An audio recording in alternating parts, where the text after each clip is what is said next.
Where do we go to get that energy we need and that to keep our focus and to keep our drive?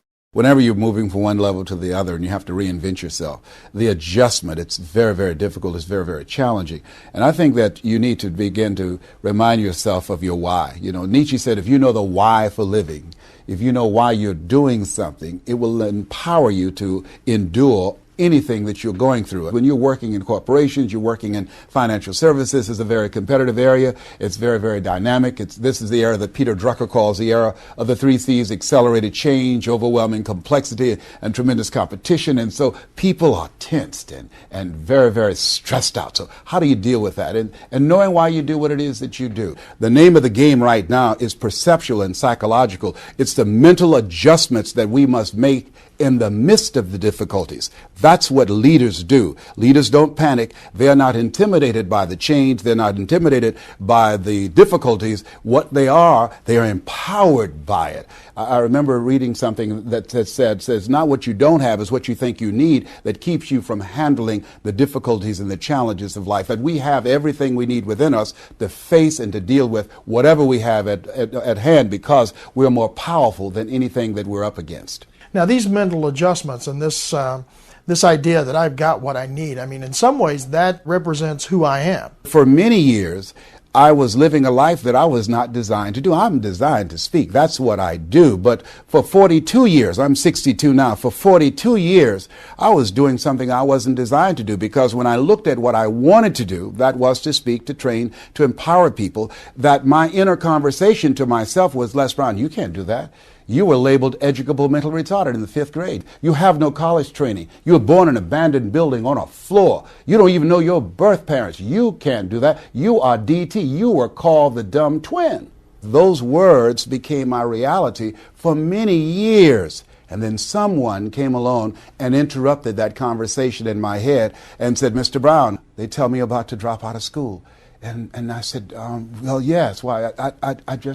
I can't, I'm not smart like my brother. And I'll never forget when we first met, I was in his class waiting on another student, and he came in and said, young man, go to this board and work this problem out for me. I said, sir, I can't do that. I'm not one of your students. He said, it doesn't matter. Follow my directions anyhow. And I said, I can't, sir. And he said, why? I said, sir, because I'm educable mentally retarded. He said, don't you ever say that again. Someone's opinion of you does not have to become your reality.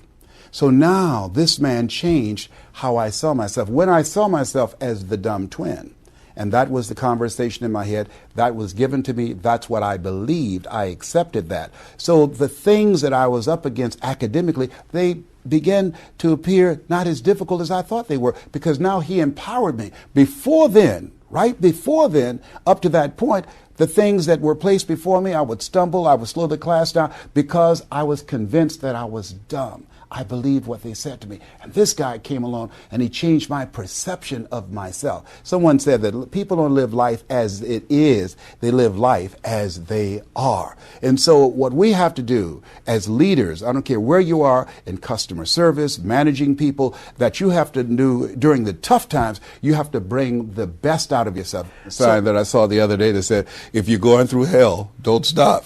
Keep moving. You know, you got to continue to move. And if you continue to move and make the adjustments and fine-tune your strategy and let the people on the organization know, hey, look here, we're going to make this happen. And here's what they have to do. They have to come from a place of, it's possible. And once people begin to know that it's possible, then they begin to work within that framework.